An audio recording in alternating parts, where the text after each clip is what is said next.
Israel le ordenó a más de 600.000 personas abandonar sus hogares y después comenzó su invasión en Ciudad de Gaza. El ejército israelí anunció que iba a desplegar hasta 3.000 militares en la capital gazatí, que además es la urbe más grande y poblada del enclave palestino. Hasta antes de las órdenes de evacuación, allí vivían 1 millón de personas. Israel estima que de ellas cerca de un 40% ya se fue de la ciudad, pero la ONU cree que el porcentaje es menor. Los militares han abierto por ahora 2 vías, con un plazo de 48 horas para que las personas se vayan a Al-Mawasi, al sur. Y el ministro de Finanzas israelí, Bezalel Smotrich, anunció que Israel y Estados Unidos están negociando cómo repartirse la Franja de Gaza para ocupar la totalidad del territorio y hacerse cargo de la reconstrucción. Un plan que la Casa Blanca no ha confirmado y cuya idea central es rechazada por el bloque de países árabes e islámicos, que exigen que el enclave sea para los palestinos y gobernada por ellos. Además, esta misma semana la Comisión Internacional Independiente de Investigación de la ONU para Asuntos Palestinos determinó que los israelíes están cometiendo un genocidio, un informe que Israel rechaza. En el siguiente reporte les contamos más de lo último que ha pasado en la operación terrestre en Ciudad de Gaza. Otro edificio en la ciudad de Gaza arrasado por Israel. La expansión de la ofensiva militar israelí en la zona está causando pánico entre los residentes, que recibieron hoy volantes con más órdenes de evacuación. Pero ahora no tienen a dónde huir. La situación es muy difícil para nosotros y no tenemos dinero. Mi padre tiene mala salud y necesita ayuda para empujar la carretilla. No hay ningún lugar seguro en Gaza y esta noche tendremos que dormir en la calle como los demás. Hasta ahora Israel instaba a los residentes a evacuar por una carretera costera, pero este miércoles el ejército israelí afirma que ha establecido una ruta de transporte temporal que permanecerá abierta durante 48 horas hasta el mediodía del viernes. El llamado corredor seguro atraviesa la Franja de Gaza. Pero los residentes, que no tienen más remedio que utilizarlo, no están seguros de si estarán a salvo, ya que en el pasado estos corredores también han sido objeto de ataques por parte de Israel. No hay ningún lugar seguro en Gaza, no sabemos a dónde nos llevará el destino y no puedo estar seguro de que el lugar al que me dirijo sea realmente seguro. Mientras Israel lo desee, sus llamadas zonas seguras se convertirán en objetivos de ataques. ¿Quién puede garantizar que Israel no nos atacará? En toda Gaza se siente y se ve por todas partes la ampliación de la operación militar israelí, con columnas de humo que siguen elevándose en la distancia mientras aviones y helicópteros sobrevuelan la zona. El ejército israelí ha anunciado que ha atacado más de 150 objetivos en la ciudad de Gaza desde el martes. La última escalada se produce en un momento en que Israel se enfrenta a una renovada presión internacional y a nuevas acusaciones de llevar a cabo un genocidio en Gaza. Con esto sobre la mesa, ¿hasta dónde llegará Benjamin Netanyahu? Es lo que nos preguntamos en el debate de hoy en France 24. Yo soy María Clara Calle y le doy la bienvenida a nuestras invitadas. Ellas son Susana Mangana, profesora y analista política, especializada en Medio Oriente y el mundo árabo-musulmán. Nos acompaña desde Bilbao, en España. Y en nuestros estudios en Bogotá está Yasmín Balaguer, internacionalista y politóloga también. Es investigadora de la Administración Pública. Un placer compartir este espacio con ustedes dos y, como siempre, un placer que nuestra audiencia nos acompañe. Audiencia que está desde las redes sociales, donde estamos como @France24-ES, en nuestras señales de televisión, de YouTube y en nuestros podcasts, donde estamos a través de Apple Podcasts, Spotify, Deezer y TuneIn. Susana Mangana, comienzo con usted. ¿Cuál es su postura sobre este operativo terrestre de Israel en Ciudad de Gaza? Bueno, yo creo que estamos asistiendo a un asalto muy lamentable, ¿no? Porque significa ahondar todavía en este sufrimiento de la población palestina en Gaza, porque efectivamente, lo escuchábamos en el reporte, no hay un lugar seguro a donde ir. Es decir, es población que ya está extenuada después de prácticamente 2 años de guerra, sin ningún tipo de tregua. Entonces van moviéndose, van trasladándose de un lugar a otro solo para seguir exponiéndose a una muerte casi segura, ¿no? No hay un lugar donde refugiarse y, por otro lado, sabemos que esto es una manera de forzar la expulsión de estos palestinos que van quedando con vida en Gaza, porque lo están diciendo sin tapujos los propios ministros del gobierno que encabeza Benjamin Netanyahu, como también decíais el propio Smotrich, que no esconde, nos sonroja escuchar estas palabras, ¿no? de que se están repartiendo ya el territorio territorio porque es una mina de oro inmobiliaria, como lo califica él. Con lo cual, lo primero que tengo que decir es que estamos hablando de vidas humanas, estamos hablando de personas, de civiles indefensos que están sufriendo un calvario y que, bueno, hay una tibieza en la respuesta internacional que solo ahora parece que empiezan a presionar un poquito más a Israel para que pare lo que ya Naciones Unidas ha decretado que es genocidio. Tanto la Corte Penal Internacional como este informe demoledor de Naciones Unidas, que lleva muy poquitas horas de divulgación, ya dicen que hay más que indicios plausibles y verificables de que se están cometiendo crímenes de guerra. Lo dijo así la Corte Penal Internacional hace muchos meses y ahora un genocidio. Con lo cual, bueno, pues una posición la mía de tristeza por la pérdida de humanidad que estamos viendo a nivel internacional.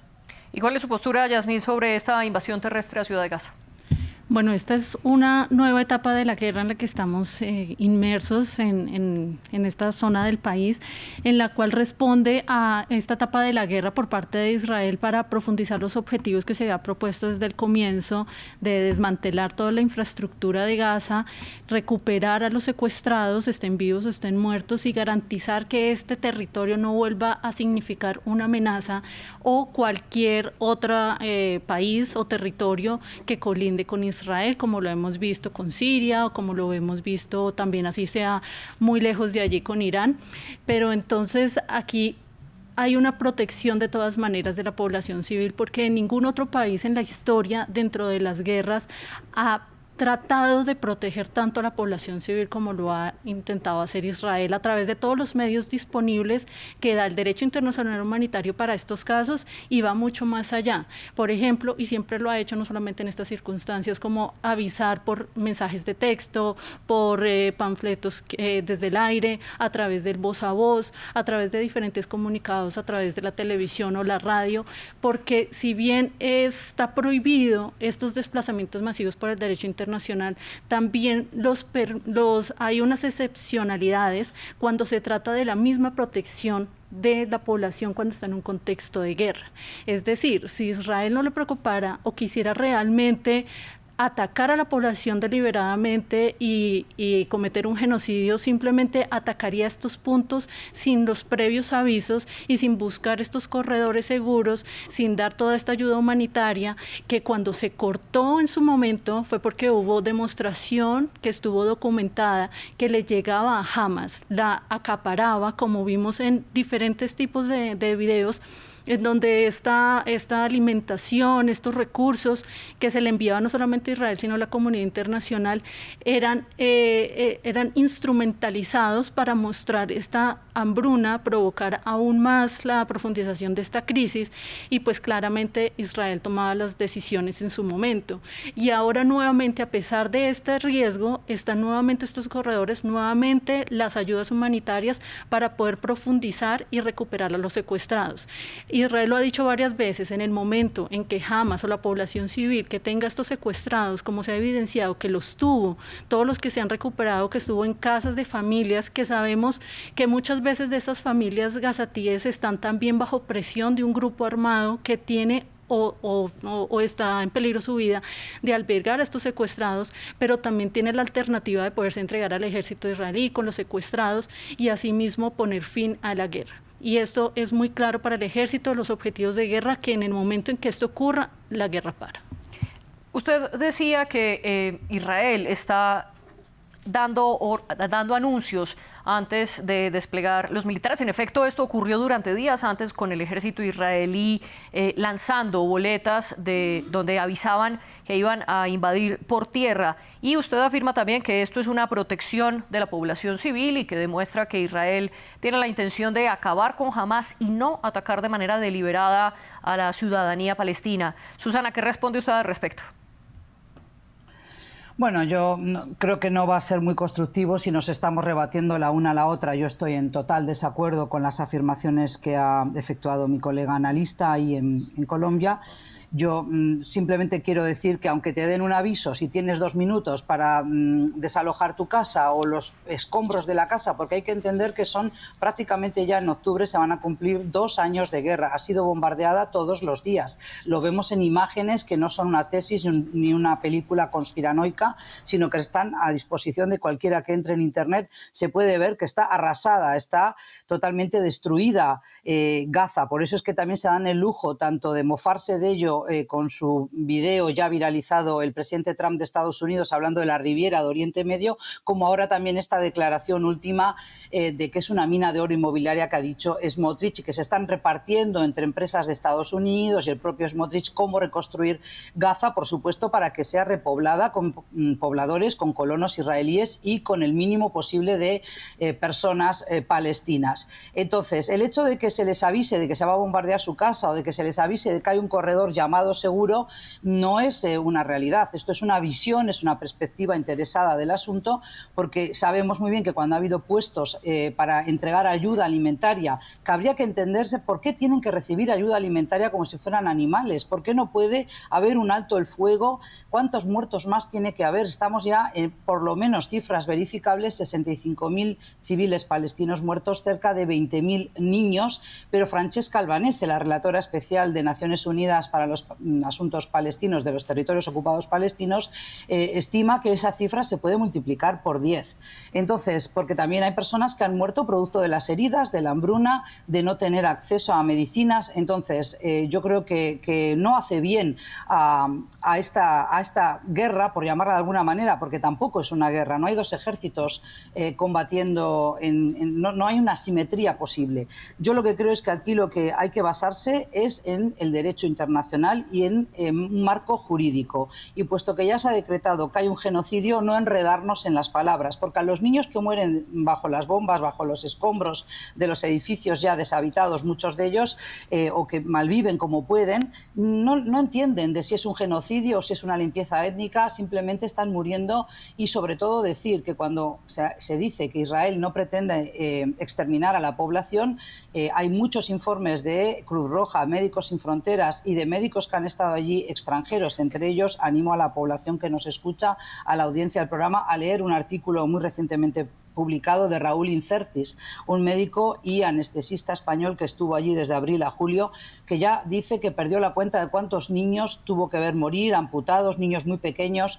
Se ha disparado a la cabeza de los niños, al tórax, es decir, hay una intención de causar daño, de causar bajas, por ejemplo, a mujeres embarazadas, con el fin de evitar los nacimientos. En esto no vamos a estar de acuerdo, evidentemente, la analista que está en el piso y yo, pero creo que en esto tenemos que ser muy cuidadosos y basarnos siempre en lo que dice el derecho internacional. Y puesto que el Estado de Israel se presenta al mundo como un país serio, un país que comparte los valores de Occidente y los derechos humanos tal y como se entiende en Europa, es por eso que le estamos exigiendo una responsabilidad, una accountability, es decir, que tiene que dar cuenta de lo que está haciendo y que evidentemente hay que llegar a un alto el fuego, porque esto en última instancia no solo desacredita a Israel como Estado, sino que además esta espiral de violencia no sabemos cómo puede terminar y cómo puede incendiarse una región que de por sí ya es muy volátil.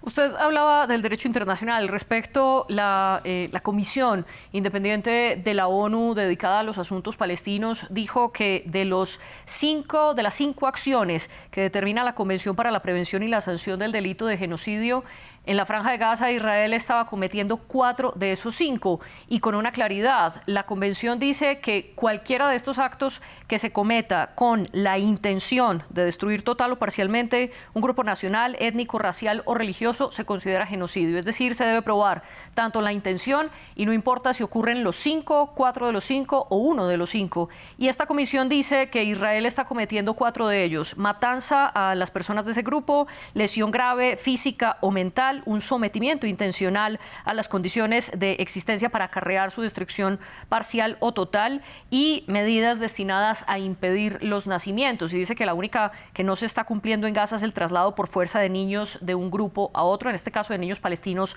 hacia Israel. ¿Qué responde usted al respecto, Susana, a esta declaración y este informe de esta comisión declarando genocidio? ¿Puede frenar a Israel? Yasmín. No, yo creo que no. Vamos con Yasmín primero, Susana. Vamos con Yasmín y luego regreso con usted. Sí. Bueno, retomando varios puntos importantes que dice Susana con respecto a basarnos objetivamente en el derecho internacional humanitario y en lo que establece la Corte Penal Internacional para estos casos, es que es muy importante para hacer pedagogía para la audiencia, porque es muy fácil crear narrativas que puedan desviar realmente los hechos objetivos y esto es muy técnico dentro de un contexto de la guerra.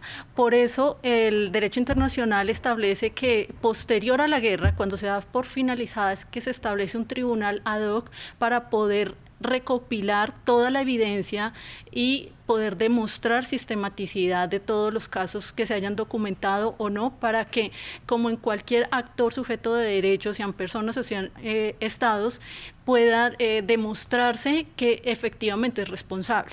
Cuando estamos hablando de genocidio, hay una narrativa muy fuerte, claramente, en medios, en la sociedad civil, basados en unos hechos que son absolutamente lamentables, que son muy desgarradores, pero basados en este tipo de imágenes o de declaraciones o de cifras, no se puede determinar que hay genocidio, porque esto es una condena que debe ser por lo mismo dada por un tribunal. La ONU, con el informe, primero su independencia o esta característica que le da como independiente, pues realmente no lo es, porque la ONU tiene un porcentaje muy alto de países árabes que pueden inducir muy fácilmente una sentencia. Entonces, aquí no podemos hablar de una independencia real, ni es una evidencia para declarar una sentencia, únicamente lo es la Corte Penal Internacional o los diversos informes como los que mencionaba Susana, como la Cruz Roja u otras agencias internacionales pueden tener una visión o aportar unos instrumentos que puedan posteriormente tenerse en cuenta para una decisión de un tribunal, pero porque lo determine no quiere decir que sea una sentencia, porque eso jugaría muy en contra de lo que se ha construido el derecho internacional en el sistema y pues no sería justo ni para un Estado, si Israel o una persona, que esto pueda politizarse de esa forma por si hay este tipo de instrumentos. Ahora, para declarar sistematicidad es importante aportar una evidencia de tipo econométrico, de Big Data, espacial, geográfico y principalmente, a diferencia de lo que dice Susana o muchos otros que tratan de crear estas narrativas, no es por lo que diga Trump o por lo que diga Smotrich o por lo que diga un gabinete, esto únicamente porque ningún Estado puede ser responsable de lo que diga sus funcionarios y sobre esto determinar que hay unas decisiones de Estado, porque esto se establece es por una decisión del orden del jefe del Estado, del gabinete, del jefe militar y una cadena de mando que se demuestre que hay un objetivo y una real la intencionalidad, que se demuestre realmente por los objetivos, por las decisiones, por la espacialidad y por todos estos argumentos técnicos que no son narrativas, que no son por hechos tan lamentables como los que estoy totalmente de acuerdo con Susana, de las imágenes de los niños, de estos casos que hay que demostrar si son realmente aislados o realmente hacen parte de hechos, de estos patrones que se demuestran técnicamente. Y ahora simplemente quiero hacer un paréntesis antes de darle la palabra a Susana. Cuando usted hablaba de la destrucción de la Franja de Gaza en estos casi 2 años de guerra, les mostrábamos a ustedes, quienes están viendo esta señal a través de video, esas imágenes comparativas de cómo era la Franja de Gaza antes del 7 de octubre del 2023 y cómo son después de esa fecha, y vemos esa destrucción, por lo menos visiblemente en términos de infraestructura. Y también estamos repitiendo estas imágenes en este momento para quienes están viendo esa señal. Susana, quiero preguntarle un punto que plantea Yasmín. En efecto, ningún tribunal internacional en este momento ha determinado que la intención de acabar con el pueblo palestino está probada y por ende que Israel en efecto está cometiendo un genocidio. La Corte Internacional de Justicia está estudiando el caso que presentó Sudáfrica, está digamos que en un nivel intermedio, todavía le falta mucho para terminar su estudio y sacar esa sentencia final. ¿Se trata entonces de una narrativa política lejos de los tecnicismos del derecho internacional humanitario? Yo creo que la narrativa está instalada de las dos partes. O sea, si así queremos decir que los que entendemos que se está cometiendo un genocidio, pero más allá de enredarnos en el término, insisto, creo que va a pasar mucho tiempo hasta que veamos una condena efectiva de un tribunal, si acaso se llega a hacer, justamente por la dificultad que hay, aparentemente, no entiendo por qué tendría que haber esa dificultad, pero de demostrar que hubo intencionalidad. Pero si no hay intencionalidad, ¿por qué se están atacando escuelas? ¿Por qué se han atacado hospitales? ¿Por qué se han destruido bibliotecas, universidades? No queda nada en pie, absolutamente ningún edificio sano, ningún edificio que pueda resistir y que puedan ir, por ejemplo, llevan 2 años sin poder ir a una clase, poder estudiar los niños, los adolescentes, los universitarios en Gaza. Entonces, yo creo que debemos no enredarnos en esta cuestión de si es o no un genocidio. Lo que hay es una desproporcionalidad en el uso de la fuerza y, sobre todo, vuelvo a decir, ¿por qué le estamos exigiendo como comunidad internacional y la presión que va en aumento, por lo menos en Europa, también en universidades de Estados Unidos lo hemos visto, en América Latina, por cierto, que también? ¿Por qué se le exige al Estado de Israel que pare, que termine con esta guerra y con este sufrimiento del pueblo palestino? Porque entendemos que el objetivo es otro, porque no es creíble, para empezar, con la superioridad militar y de inteligencia que tiene Israel, así como pudo eliminar quirúrgicamente a, por ejemplo, técnicos del programa nuclear y políticos o de la Guardia Revolucionaria, miembros de Irán, el pasado mes de junio. No es creíble que no sepan a estas alturas dónde están retenidos los rehenes vivos o muertos israelíes en manos de Hamás. Con lo cual, aquí se nos está escondiendo información que luego nos la dicen, y yo agradezco que lo digan abiertamente, no solo el ministro Smotrich, sino también Ben-Gvir y otros. Y yo no concuerdo. Es verdad que ellos son libres de opinar como quieran, pero son parte de un gobierno. Por tanto, hay una responsabilidad, primero moral, pero después forman parte de un gobierno y, por tanto, hay que tomar por válidas las palabras de estas personas. No es un mindundi cualquiera el que las expresa. Entonces, yo creo que aquí, si hablamos de narrativa, también hay una narrativa sionista que ha calado a lo largo de muchas décadas. ¿Por qué? Pues porque Occidente siempre ha visto a Israel como una extensión propia, como una extensión de los valores de Occidente y, sobre todo, como un brazo ejecutor útil para la política exterior de Estados Unidos, pero también de otras potencias. Y ahí tenemos a países como Alemania, que sí fue el que causó el holocausto nazi y, sin embargo, ahora quiere limpiar esa mancha de sangre, permitiendo que se derrame mucha más sangre en Palestina. Con lo cual, yo creo que si vamos a hablar de narrativas, también hay una narrativa israelí que tilda a todos los que critiquemos o a todos los que disienten con la política de Netanyahu de antisemitas. Eso ya no puede correr más, es una falacia, es falso y, por tanto, se tiene y se puede, se tiene que criticar esta política de defensa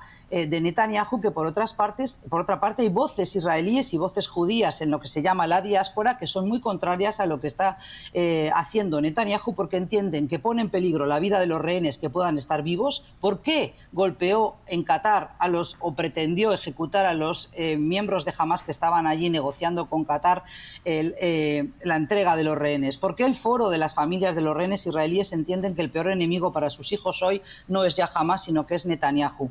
Pero más allá de enredarnos en acusaciones, como digo, estériles, yo creo que lo que tenemos que decir es si es lamentable seguir viendo estas imágenes de niños muy pequeños quemados, niños amputados, de madres que han perdido a su familia. Una mujer pediatra perdió a 9 de sus 10 hijos y aún así fue al hospital a atender a su 10º hijo y agradecer a los médicos que atendían a su hijo. Si esto nos sonroja como humanidad, tenemos que poder poner fin a esto y entender que no empezó con el 7 de octubre. Y cuando hablamos de sistematicidad, los distintos gobiernos de Israel, pero sobre todo en los últimos 15 años que ha habido una derechización de la política y de la sociedad israelí, vemos que realmente pues, hay políticas administrativas, jurídicas, que están calculadas y diseñadas. Hay una estrategia no solo de arquitectura demográfica para desalojar a los palestinos de barrios muy populosos, muy concurridos, como Silwan, por ejemplo, en Jerusalén, sino también a personas que viven del pastoreo, que viven de sus animales, ir deslocalizándolos, ir obligándoles a mudarse de un lugar al otro, con el objetivo de acoso y derribo, de cansarlos, de que tengan que hacinarse en una ciudad o de que vayan y pidan, por ejemplo, poder residir en Jordania o de que puedan irse al exterior. Entonces sí que hay una sistematicidad, como decía Jazmín, para usar el mismo término, de políticas, y esto está muy estudiado. Este conflicto palestino-israelí, que ya no es solo un conflicto, porque esto es, digamos, digamos, minimizar, menospreciar la gravedad de lo que está allí ocurriendo, está muy documentado y hay muchos historiadores, no solo occidentales, también de Israel, como Ilan Pappé o Avi Shlamon, otros, que dirían lo mismo que estoy diciendo yo, porque de algún lado me nutro. Esto no es una tesis propia ni conspirativa, es decir, lo que conocemos los que estudiamos Oriente Medio y la conflictividad en la zona desde hace muchas décadas. Quiero que profundicemos en esto que usted dice, que el objetivo de Israel es otro. El mismo ministro Smotrich pidió hace un mes, le dijo a Israel que ellos debían anexarse la Franja de Gaza en su totalidad y que debían ocuparla de manera parcial, avanzando cada cierto tiempo. Y ahora, luego de que esa invasión por tierra ya comenzó, dijo estas palabras públicas y textuales el ministro de Finanzas de Israel: la fase de demolición, la primera etapa del plan de renovación urbana ya la hemos hecho. Ahora tenemos que construir. Esto diciendo que en efecto se viene una bonanza inmobiliaria en la Franja de Gaza, dado la destrucción de infraestructuras que ya veíamos en las imágenes y que ahora Israel y Estados Unidos están negociando, según Smotrich, de nuevo, sin confirmación de Washington, cómo repartirse ese negocio inmobiliario. Con esto sobre la mesa, Yasmín, quiero preguntarle, ¿el objetivo de Israel es desplazar a todos los palestinos para anexarse la Franja de Gaza y construir allí un negocio? A Israel nunca le ha interesado realmente la Franja de Gaza, ni hace 2000 años cuando era el reino de Israel y después el reino de Judá, y cuando en esa zona estaban los filisteos. Nunca, siempre estuvieron uno al lado del otro y siempre convivieron en una relativa, no amistad, pero sí en una relación tensa, pero eso se mantuvo siempre por los siglos, y en este momento la única alternativa o razón por la cual se pudiera hacer presencia permanente en Gaza es para garantizar la seguridad de Israel, porque esa es su prioridad. Su prioridad es el pueblo de Israel, el pueblo judío, y segundo, el pueblo gazatíe, el pueblo también persa, el pueblo sirio, porque de la seguridad de todos estos pueblos alrededor depende también la seguridad de Israel. Entonces, por eso Israel siempre ha mantenido y tratado, así como históricamente ha sido, una relación cordial con Gaza, proveyéndole diferentes tipos de ayudas, incluso cuando Hamas, que ocupaba y gobernaba en esta zona, lo atacaba permanentemente con cohetes que sí iban para la población civil, totalmente indiscriminado, que si no fuera por el sistema de seguridad de Israel, no existiría Israel en este momento. A pesar de esos ataques, Israel era el que le proveía gas, luz, servicios médicos, trabajo permanente a más de 30.000 personas, a diferencia de sus hermanos en Egipto, que no le permitía trabajar en esa zona compartiendo una frontera extensa de más de 10 kilómetros. Era Israel el único al que le importaba realmente el pueblo palestino, que tenía que enfrentarse a un grupo armado que violentaba sistemáticamente, ahí sí, y documentado por Hamas. Yo no sé dónde estaba Susana o todos los demás que ahora sí parece importarles el pueblo palestino, dónde estaban en ese momento y 20 años atrás, cuando Hamas prohibía, hablando Susana, del acceso a la educación a las niñas, los ataques sistemáticos, asesinatos y todo este ataque sobre la población, en donde todos los recursos de cooperación internacional que iban para Gaza para poder mantener a flote esta población eran utilizados para crear una infraestructura que está ampliamente documentada, y después de la guerra el mundo va a poder entrar en detalle de todo lo que se hizo durante 20 años en ese territorio y de cómo se victimizó realmente al pueblo palestino. En este momento, esta guerra que está cruzando Israel no solamente es por él, sino realmente por los pueblos que están alrededor. Por eso vemos que estas narrativas Israel las ha enfrentado y las enfrentará y documenta cada decisión, porque los países democráticos en una guerra deben sustentar absolutamente hasta la más mínima decisión con un grupo de abogados que tienen que sustentar si es una decisión que genera la proporcionalidad realmente con una ventaja militar sobre el costo que va a ser civil, porque sabe que a la final todo esto va a ser requerido al final de la guerra para poder demostrar y ponerse al frente de todas las acusaciones y poder demostrar realmente qué sucedió y qué no con esta población y con cada una de esas decisiones. Pero muy brevemente, Yasmín, usted dice que a Israel no le interesa la Franja de Gaza. Si es así, ¿por qué entonces el ministro de Finanzas pide anexarla y dice que allí hay una bonanza inmobiliaria?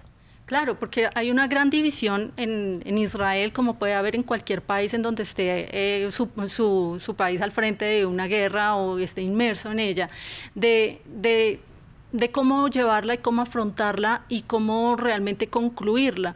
Puede ser para algunos que son realmente más extremistas, tomar realmente posesión de ella porque es realmente lo más efectivo para garantizar la seguridad, que es el tercer objetivo de la guerra, que es el garantizar que este terreno no vuelva a ser una amenaza para Israel.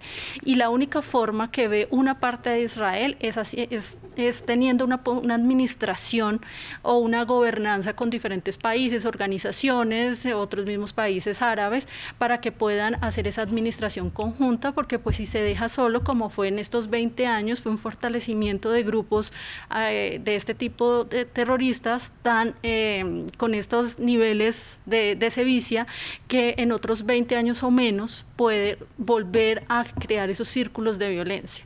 Entonces es muy probable que sí pueda suceder, pero a la final, como se propone el Estado mismo, es una ventaja de seguridad regional tanto para Israel como para todos los pueblos alrededor. Volviendo a esos objetivos, los objetivos que se plantea Israel es: 1, eliminar a Hamas; 2, garantizar su propia seguridad; y 3, liberar a los secuestrados. Susana, para cumplir esos objetivos, ¿es la razón por la que los militares están en Ciudad de Gaza? Yo no estoy de acuerdo, no solo no estoy de acuerdo, sino tampoco con las formas. Jazmín, yo no te he atacado, yo sé muy bien dónde estaba hace 20 años. Si luego te tomas la molestia de mirar mi currículum vitae, verás que es bastante largo y que me avalan varios títulos académicos y muchas estancias en Palestina. No sé si tú has estado alguna vez allí o siquiera si hablas árabe o hebreo. Más allá de lo personal, que te lo voy a pasar por ahora, lo que tengo que decir al respecto es que jamás